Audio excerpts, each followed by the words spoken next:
ನನ್ನನ್ನು ನೋಡಬೇಕಂದ್ರೆ ಬಸವಣ್ಣವರು ನೋಡಬೇಕಂತ ವೀರಾದಿ ವೀರ ಹುಟ್ಟಬೇಕಾದ್ರೆ ಕ್ರಾಂತಿ ವೀರ ಸಂಗೊಳ್ಳಿ ರಾಯಣ್ಣ ಹುಟ್ಟಬೇಕಂತ ಸಂವಿಧಾನ ಶಿಲ್ಪಿ ಹುಟ್ಟಬೇಕಾದ್ರೆ ಡಾಕ್ಟರ್ BR ಅಂಬೇಡ್ಕರ್ ಹುಟ್ಟಬೇಕಂತ ಜ್ಞಾನಯೋಗಿ ಹುಟ್ಟಬೇಕಾದ್ರೆ ನಮ್ಮ ಸಿದ್ದೇಶ್ವರ ಅಪ್ಪಾಜಿಗಳು ಹುಟ್ಟಬೇಕಂತ ಮತ್ತೆ ಈ ಭೂಮಿಯಲ್ಲಿ ಸ್ಟಾರ್ ಏನಾದ್ರು ಹುಟ್ಟಿ ಬರಬೇಕಾದ್ರೆ ನಮ್ಮ ಪವರ್ ಸ್ಟಾರ್ ಪುನೀತ್ ರಾಜ್ಕುಮಾರ್ ಹುಟ್ಟಿ ಬರಬೇಕಂತ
ಅಂದವಾಗಿ ಸೃಷ್ಟಿ ಮಾಡಿದನೆ ಆ ಸೃಷ್ಟಿಕರ್ತ ಈ ಅಂದವನ್ನು ನೋಡ್ತಾ ಇದ್ರೆ ಏನಿನ ಮನದಲ್ಲಿ ಏನೋ ಒಂದು ಆತುರ, ಏನೋ ಒಂದು ಸಂತಸ. ಈ ಸಂತಸ ಸಮಯದಲ್ಲಿ ಕಾಲ ಕಳೆಯುತ್ತಂದ್ರೆ ಮನಸ್ಸಿಗೆ ತುಂಬಾ ಇಷ್ಟನೇ ಆಗ್ತಾ ಇದೆ.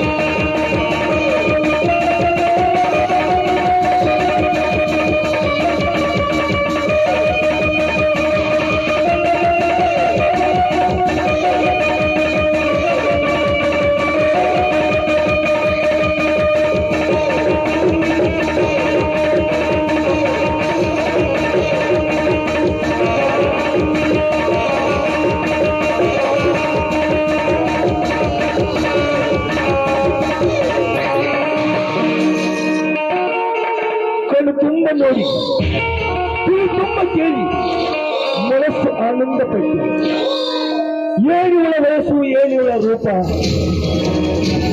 ರೂಪಕ್ಕೆ ತಕ್ಕ ಯೌವನ, ಯೌವನಕ್ಕೆ ರೂಪ. ಇಂಥ ಹೆಣ್ಣು ನನ್ನ ಜೊತೆಗೆ ಬಂದರೆ ನನ್ನ ಭಾರಕ್ಕೆ ನೀನೇ ಇಲ್ಲ. ಇದು ನೋಡ ಬಯಸಿದ ಬಸವರಾಜನ ತಂಗಿ ಶಕುಂತಲ ರೋಗಿ ಬಯಸಿದ ಹಾಲನ್ನು ಡಾಕ್ಟರ್ ಹೇಳಿದು ಹಾಲುವನ್ನ. ಇಂಥ ಹೆಣ್ಣನ್ನು ನನ್ನ ಜೊತೆಗೆ ಬಂದ್ರೆ ನಿನ್ನ ಬಾಳಿಗೇನೂ ಇಲ್ಲ. ಈ ಹೆಣ್ಣನ್ನು ಎಂದು ನಾನು ದಕ್ಕಿಸಿಕೊಳ್ಳಲೇಬೇಕು. ಹಲೋ ಮೇಡಮ್, ತಮ್ಮ ಹೆಸರು ಏನಂತ?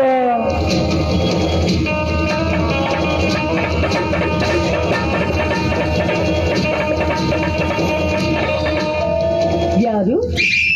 ಓಹೋ, ಪ್ರಕಾಶ್. ಪ್ರಕಾಶ್, ಪರವೇ ಹೆಣ್ಣು ಮಕ್ಕಳೊಂದಿಗೆ ಮಾತನಾಡಲು ತಮಗೆ ಭಯ ಅನ್ನೋದೇ ಇಲ್ವಾ? ಭಯ?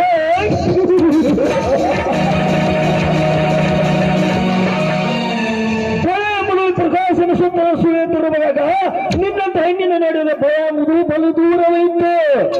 ನಿನ್ನಂತ ಹೆಣ್ಣನ್ನು ಅನುಭವಿಸಬೇಕೆಂದೇ ಬಂದಿರುವೆ. ಮಾತನಾಡದಿರು. ನಿನ್ನ ಯೌವನ ಮನದಲ್ಲಿ ನಿನ್ನಂತ ಹೇಸಿ ವರ್ತನೆ ಮನುಷ್ಯನೊಂದಿಗೆ ಮಾತಾಡಲು ನನಗೆ ನಾಚಿಕೆ ಆಗ್ತಾ ಇದೆ. ಬಟ್ ಈ ನನ್ನ ಅಂತರಂಗ ನೋಡ್ತಾ ಇದ್ದೀ, ನಿನ್ನಂತವರಿಗೆ ಸರಿಯಾದ ಕಾಣಿಕೆಯನ್ನು ನೀಡು.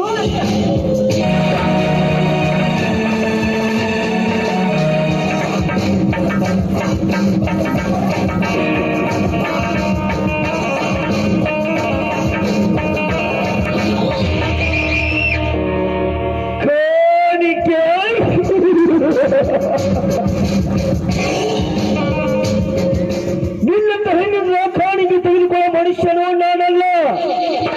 ನೋಡು ಹೆಣ್ಣೆ, ಬಡತನ ಮಣಿ ಹುಟ್ಟಿ ಹೋಗಿದ್ದಲ್ಲ, ನಾನು ಒಂದು ಮಾತು ಹೇಳ್ತೀನಿ ಕೇಳು.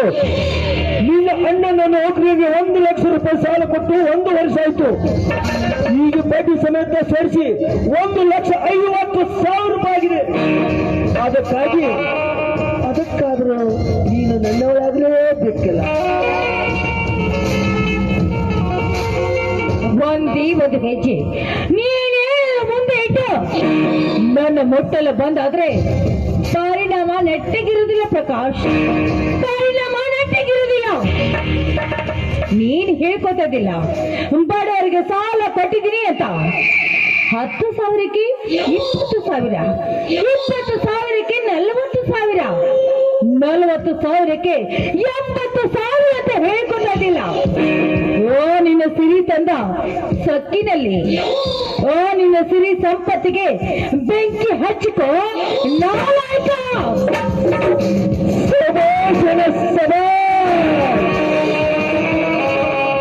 ಬಡತನ ಮನೆಯಲ್ಲಿ ಹುಟ್ಟಿದ್ರು ನನ್ನ ಶ್ರೀಮಂತಿಗೆ ಬೆಂಕಿ ಹಚ್ಚಂದು ಹೇಳ್ತಾ ಇದ್ದಿಲ್ಲ. ಬಡತನ ಮನೆಯಲ್ಲಿ ಹುಟ್ಟಿದ ಹೆಣ್ಣೆ, ನಿನಗೆ ಇಷ್ಟೊಂದು ಸೊಕ್ಕಿರ್ಬೇಕಾದ್ರೆ ದುಡ್ಡಿನ್ಯಾಗ ದೊಡ್ಡವ ಈ ಪ್ರಕಾಶ್ ಗೌಡ, ದೌಲತ್ತಿನ್ಯಾಗ ದೊಡ್ಡವ ಈ ಪ್ರಕಾಶ, ಸೊಕ್ಕಿನ್ಯಾಗ ದೊಡ್ಡವ ಈ ಪ್ರಕಾಶ. ಇಂಥ ಪ್ರಕಾಶ ಗೌಡನ ಮಾತಿನೊಂದಿಗೆ ಬೆಂಕಿ ಹಚ್ಚ ಅಂತ ಹೇಳ್ತಾ ಇದ್ದಿಲ್ಲ. ನಿನ್ನಿಗಿಷ್ಟಪಟ್ಟ ಮಾತು ನನಗೆ ಬಿಟ್ಟಿದ್ದು ನಂದೇ ತಪ್ಪು. ಕಮಾರ್ಚಿನ ಕಮಾರ್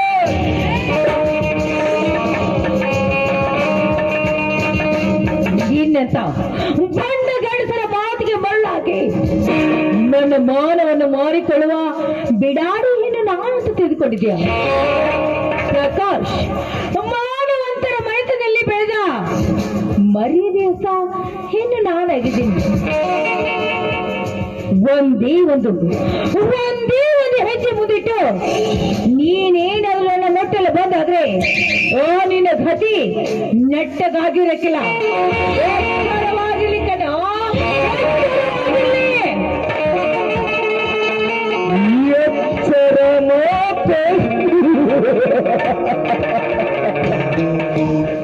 ಮಾನವಂತರ ಮನೆತನ ಹುಟ್ಟಿದ ಹೆಣ್ಣೆ, ನಿನ್ನ ಮಾನವಂತರ ಮನೆತನ ಹೆಣ್ಣಿನ ಕಥೆಯಲ್ಲಿ ಒಂದು ಸಲ ಹೇಳ್ತೇನೆ ಕೇಳ. ಇವತ್ತು ಮಾನವಂತರ ಮನೆತನ ಹುಟ್ಟಿದ ಹೆಣ್ಣುಗಳು ತಲೆ ತುಂಬ ಸರಳು ಹತ್ತಿಕೊಂಡು ಹಣ ತುಂಬ ಈವತ್ತು ಹಚ್ಚಿಕೊಂಡು ಹೋಗಿ ಹೊರಡ್ತಾರೆ. ನನ್ನಂತ ಕಾಮಕ ಅಲ್ಲ, ಬಾಯಿಯನ್ನು ಹೊಳ್ಳೆಯನ್ನು ಮುಳುಕಣಿಸುತ್ತ ಅವ್ಗೆ ಆಸೆ ಹುಟ್ಟುತ್ತದೆ. ಇಂಥ ತುಂಡ ಬಟ್ಟೆ ಹಾಕಿಕೊಂಡು ಬಂದ ನಿನ್ನಂತ ಹೆಣ್ಣಿನ ಮೇಲೆ ಅಂದಾಗೆ ಮಾನವಂತರ ಮನೆತನ ಹುಟ್ಟಿದ ಹೆಣ್ಣು ಹೋಗಿ ಹೊಂದ್ರೆ ಜೋಡನ್ ಕೈ ಎತ್ತಿ ನಮಸ್ಕಾರ ಮಾಡಬೇಕು. ಅಂದಾಗೆ ಮಾನವಂತರ ಮನೆತನ ಹೆಣ್ಣುಗಳು ನಿನ್ನಂತ ತುಂಡು ಬಟ್ಟೆ ಹಾಕಿಕೊಂಡು ಹಾವಿಡು ಹೊಂಟರೆ ಬಾಯಿ ಹಲ್ಲು ಮುದುಕನಿಗಷ್ಟೇ ಅಲ್ಲ, ನನ್ನಂತವನಿಗಷ್ಟೇ ಕೆಚ್ಚಿನ ಇಡೀ ಊರಿನ ಜನರು ನಿನ್ನ ಮೇಲೆ ಕಣ್ಣು ಹಾಕುತ್ತಾರೆ. ಅಂದಾಗೆ ನೀನೆಂತ ಮಾನವಂತರ ಮನೆತನ ಹೆಣ್ಣೆ? ಸಾಕು ನಿಲ್ಲಿಸು. ನಿನ್ನ ಶ್ರೀಮತಿಗೆ ಅಹಂಕಾರದಲ್ಲಿ ಆಡ್ಸೋ ಮಾತುಗಳನ್ನು ನಿಜ ನಿಜ. ಮಾಡುವಂತರ ಮಗಳು ಹಾಳಾಗೋದಕ್ಕೆ ಯಾರು ಕಾರಣ? ನಿನ್ನಂತ ನಾಲಕ ತಾನೇ ಕಾರಣವಾಗಿದೆ ಅಂತ ಅದನ್ನೇ ಬಳಕೆ ಮಾಡಿಕೊಂಡು ಮಾಡುವಂತ ಬಂಡೆಗೆಟ್ಟ ಹೆಂಗಸು ನಾನಲ್ಲಕನೋ, ನಾನಲ್ಲ. ಪ್ರಕಾಶ್, ಸಾಲ ಕೊಟ್ಟಿದ್ದೇನು ನಿಜ, ಆದ್ರೆ ಇದೆಲ್ಲ ನಾಳೆ ಆ ನನ್ನ ತಂದೆಯವರು ನಿಮ್ಮ ಸಾಲವನ್ನು ತೀರಿಸಿ ಋಣ ಮುಕ್ತರಾಗುತ್ತಾರೆ. ಅಂದ ಮೇಲೆ ನನ್ನ ಮೇಲೆ ಓ ನಿನ್ನ ದಬ್ಬಾಳಿಕೆ ಯಾಕೋ ಅತಿ ಆಗ್ತಾ ಇದೆ. ಓ ನಿನ್ನ ದಬ್ಬಾಳಿಕೆಗೆ ಅತಿಯಾಗಿರ್ಲಿ.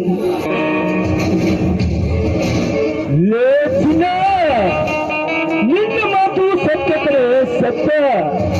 ನಿನ್ನ ಹಿಂದಿನ ಸಾಲ ಕೊಟ್ಟು ಋಣ ಮುಕ್ತನಾಗುತ್ತಾನೆ. ನಿನ್ನ ಮಾತು ಸತ್ಯ.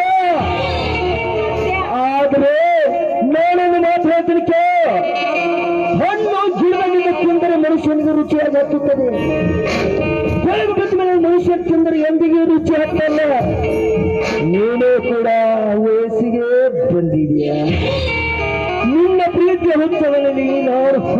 ಬದ್ಧನಾಗಿ ಬಿಟ್ಟಿದ್ದೇನೆ. ಅದಕ್ಕಾಗಿ ನೀನು ನನ್ನವರಾಗಲೇಬೇಕು.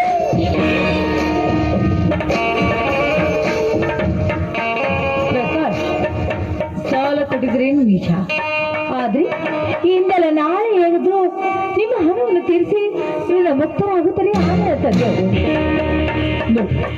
ನೀವು ಕಲಿತವ್ರು, ಮೇಲಾಗಿ ಡಾಕ್ಟರ್. ಇಂಥ ಹೀನತನ ಕೆಲಸಕ್ಕೆ ಕೈ ಹಾಕಿ ಆ ನಿಮ್ಮ ಡಾಕ್ಟರ್ ಎನ್ನುವ ಪದವಿಗೆ ಕೊಂದು ತಂದುಕೊಳ್ಳೋದು ಯಾವತ್ತು ಒಳ್ಳೇದಿಲ್ಲ. ನಾನು ಹೇಳೋ ಮಾತನ್ನು ಸ್ವಲ್ಪ ಗಮನ ಇಟ್ಟುಕೊಂಡು ಇನ್ನು ಮುಂದಾದ್ರೂ ಅರ್ಥ ಮಾಡಿಕೊಂಡು ಜೀವನ ಮಾಡಿ ಪ್ರಕಾಶ್. ನಿನ್ನಂತ ಹೆಣ್ಣಿನನ್ನ ಅರ್ಥ ಮಾಡಿಕೊಂಡು ಜೀವನ ಮಾಡೋ ಮನುಷ್ಯನೋ ನಾನಲ್ಲ. ಯೋಚಿಸಿಕೊಂಡಲ್ಲ, ಇಷ್ಟೊಂದು ಹಠ ಮಾಡ್ತಿದ್ಯಲ್ಲ. ಏ ಚಿನ್ನ, ನೀನು ನನ್ನ ಜೊತೆಯಾಗಿ ಬಂದರೆ ಈ ಶ್ರೀಮಂತರ ಮನುಷ್ಯನ ಏನಂತ್ಯ? ನಿಜನ ಹೀಗೋ ಬರ್ತದಲ್ಲಿ ಬರಲಿ ನೊಂದು ಹೋಗಿರುವ ಜೀವನನಾಗಿದೆ. ಮನಸ್ಸಾರೆ ಪ್ರೀತಿ ಮಾಡಿ ಆ ನಿಮ್ಮ ಹೃದಯದಲ್ಲಿ ಒಂದು ಸ್ಥಾನವನ್ನು ನೀಡ್ತೀನಿ ಅಂತ ಇಷ್ಟೊಂದು ಅಂಗಲಾಚಿ ಬೇಡ್ಕೋತಾ ಇದ್ರಿ ಅಂದ್ರೆ ಆ ನಿಮ್ಮ ಮಾತಿಗೆ ಮರಳಾಗದೆ ಇರ್ತೀರ. ನೋಡಿ, ನೀವ್ ಹೇಳುವ ನುಡಿ ಹಾಗೂ ಆ ನಿಮ್ಮ ಮಾತು ನಿಜ ಅಂತ ನಾನಿನ ಒಂದು ಹೆಜ್ಜೆಯನ್ನು ಮುಂದಿಡ್ತೀನಿ. ಆದ್ರೆ ಬಡವರ ಮಕ್ಕಳು ಅಂತ ಬಣ್ಣದ ಮಾತುಗಳನ್ನು ಆಡಿ ಆ ಬಡವರ ಮಕ್ಕಳ ಜೀವನದಲ್ಲಿ ಆಟ ಆಡುವ ನಿಮ್ಮಂತ ಶ್ರೀಮಂತ ಗಂಡಸುಗಳನ್ನು ನಾನೆಷ್ಟು ನೋಡಿಲ್ಲ ರೀ. ಆದ್ಮೇಲೆ ನೀವು ನನ್ನ ನಿಜವಾಗ್ಲೂ ಮದುವೆ ಆಗ್ತಿರೋ ಅಥವಾ ಇಲ್ಲ ಅಂತ ಅನುಮಾನ ಹುಟ್ಟಿದೆ ಈಗ ನಮ್ಮ ಮನೆಯಲ್ಲಿ. ಹೀಗೆ ನಮ್ಮಲ್ಲಿ ಆ ನಿಮ್ಮ ನುಡಿಗಳನ್ನು ನನ್ನ ಹೊತ್ತ ತಂದೆಯ ತಾಯಿಯ ಮೇಲೆ ಆಡಿ ಮಾಡಿ ಹೇಳ್ತೀನಿ, ನೀನು ಜೀವಂತ ಭೂಮಿ ಮೇಲೆ ಬದುಕಿರುವವರೆಗೂ ಕೈ ಬಿಡಲ್ಲ ಅಂತ. ನಿಜ ಅಲ್ವಾ? ನೋಡಿ, ನೀವು ಇಷ್ಟು ಮನಸ್ಸಾರೆ ಪ್ರೀತಿ ಮಾಡ್ತಿದ್ರಂದ್ರೆ ಅಂದ್ಮೇಲೆ ಮತ್ತೆ ತಡ. ಈಗ ಮನೆಯಲ್ಲಿ ಅಪ್ಪಾಜಿ ಇದ್ದಾರೆ, ಅಣ್ಣ ಇದ್ದಾರೆ. ಒಂದ್ಸರಿ ಮನೆಗೆ ಬಂದು ನಮ್ಮಿಬ್ಬರ ಮದುವೆ ಬಗ್ಗೆ ನೀತು ಮಾತನಾಡಬಾರ್ದು. ನಿನ್ನ ಮನೆಗೆ ಬಂದು ನಿನ್ನ ತಂದೆ ತಾಯಿ ಜೊತೆ ಮಾತಾಡೋ ಸಮಯ ಆ ದೇವರು ಎಂದು ತಂದು ಕೊಡುತ್ತಾ ನೋಡಿ, ಅಂದು ಬಂದು ನಿನ್ನ ಮನೆಯಲ್ಲಿ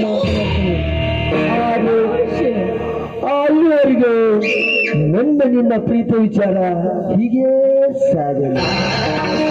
ಈಗ ಸಾಗುತ್ತೇನೆ ನಿಜ. ದೇವರ ಆಶೀರ್ವಾದ ಅದು ಯಾಕ್ರಿ ಬೇಕು? ನೀವೇ ಬರ್ಸ್ ಮಾಡಿದ್ರೆ ಅಂದ್ಮೇಲೆ ನಿರ್ಧಾರ ನಿಮ್ಮ ಕೈಲಿದೆ ಅಲ್ವಾ? ನೀವು ನನ್ನ ಮದುವೆ ಆಗ್ತೀರ ಅಂದ್ಮೇಲೆ ಯಾವಾಗ ಎಂದು ಏನು ಅಂತ ತಿಳಿಸಲೇ ಇಲ್ವಲ್ಲ. ಹೇಳುತ್ತೀನಿ ಚಿನ್ನ, ಸಮಯ ಬಂದಾಗ ಹೇಳುತ್ತೇನೆ ನಮ್ಮಿಬ್ಬರ ಮದುವೆ ಯಾವಾಗ ಅಂತ.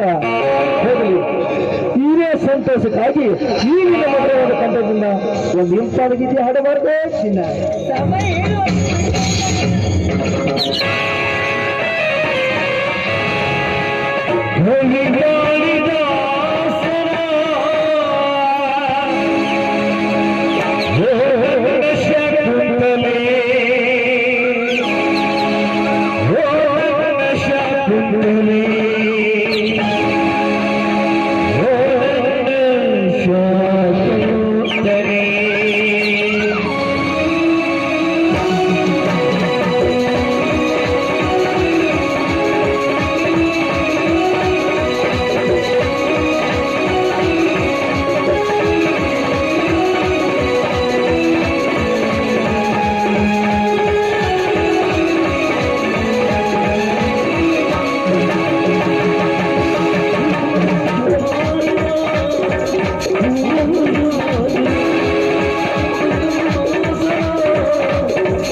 but God is good.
Prakash, ನಮ್ಮಿಬ್ಬರ ಭೇಟಿ ಯಾವಾಗ?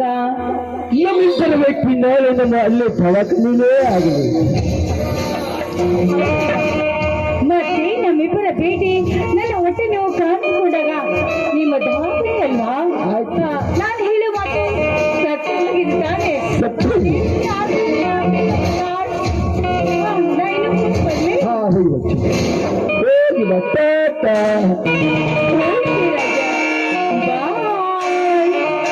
ಬಾಬಾ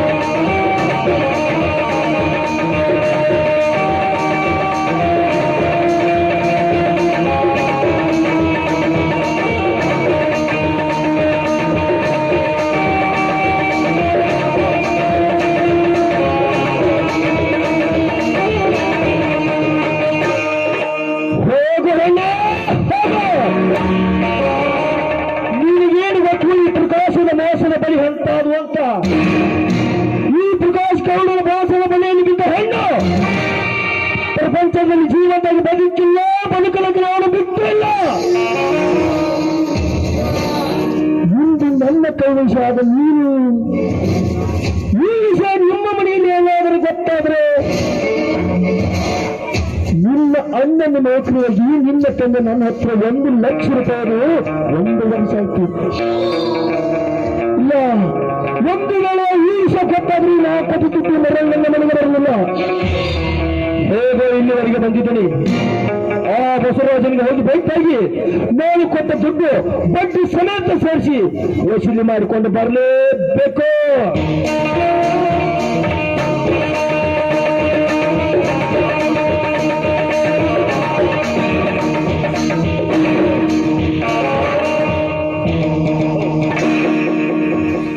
ನಮಸ್ಕಾರ ಪ್ರಕಾಶ್.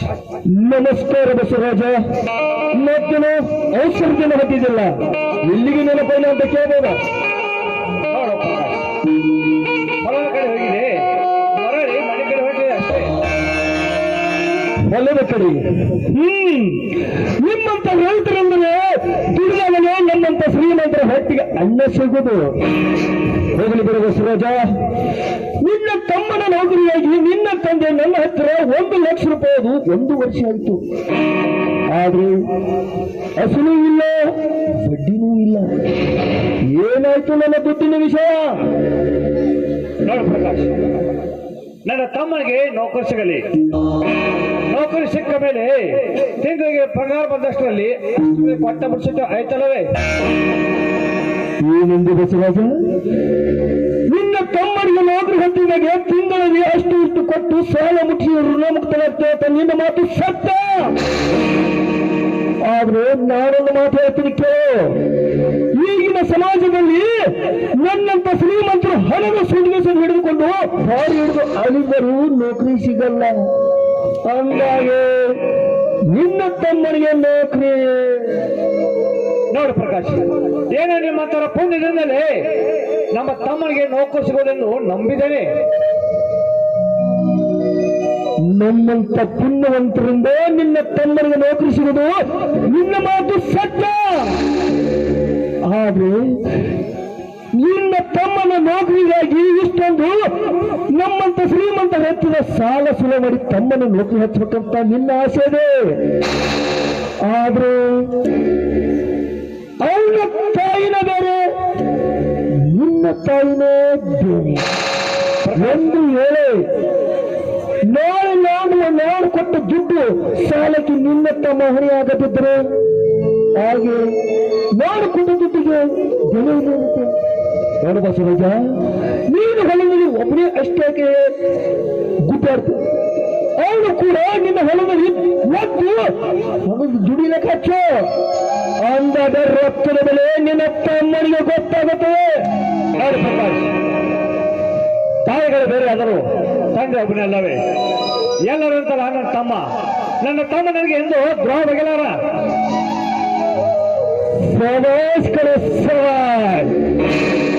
ಯುದ್ಧ ವಿಷಯ ಯುದ್ಧ ಅಂತ ಹೇಳಿದರೆ ಎದ್ದ ಒಂದು ಎದಿಗೆ ಬಂದಂತೆ ನಿನ್ನ ತಮ್ಮನ ಬಗ್ಗೆ ಇಷ್ಟೊಂದು ಹೇಳ್ತಾ ಇದ್ದಲ್ಲ. ನಾನು ಕೂಡ ದೇವರಿಗೆ ಬೇಡ್ಕೊತಾ ಇದ್ದೀನಿ, ನಿಮ್ಮ ಅಣ್ಣ ತಮ್ಮಂದ್ರೆ ಒಗ್ಗಟ್ಟ ಹೀಗ ಇರಲಿ ಅಂತ. ಆದ್ರೆ ಇಂದು ನಾಳೆ ಬೆಳಗಾದ್ರೆ ನನಗ ಹಣ ಬಡ್ಡಿ ಸಮೇತ ಬೇಕು. ಒಂದು ವೇಳೆ ಕೊಡದೆ ಹೋದ್ರೆ ನಿನಗೆ ತಿಳಿದದ್ದು ನೀ ಮಾಡ್ಕೋ, ನನಗೆ ತಿಳಿದದ್ದು ನಾನು ಮಾಡ್ಕೋತೀನಿ. ಬರ್ತೀನಿ. Good bye.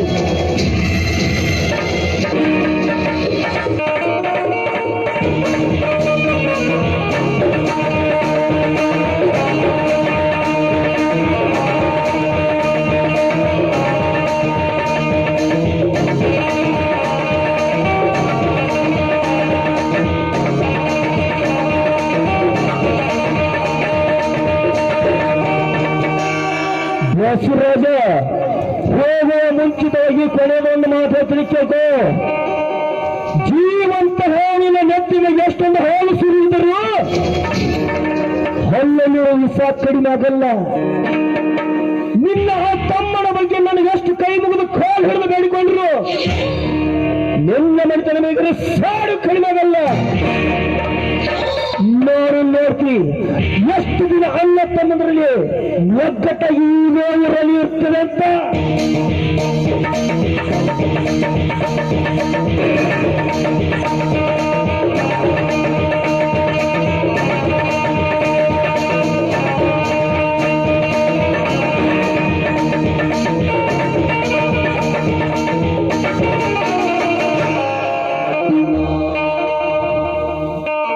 ಹೌದು ಪ್ರಕಾಶ್ ಹೇಳಿದಾಗಿ ನಮ್ಮ ತಮ್ಮನಿಗೆ ಓದಿಗಾಗಿ ಸಾಲ ಮಾಡಿದಲ್ಲ, ಮುಂದೆ ತಲೆ ಮೇಲೆ ಬರಬಹುದು. ಅವನ ಮುಂದೆ ಆರಾಮಾಗಿ ಹೋಗಬಹುದು. ನಾನೊಬ್ಬನೇ ಏತಿಗೆ ಹೊಂದಲ್ಲಿ ದುಡಿಯಬೇಕು. ಅವನಂತೆ ನನ್ನಂತೆ ಅವನು ಹೊಂದಲ್ಲಿ ದುಡಿಯಲಿ.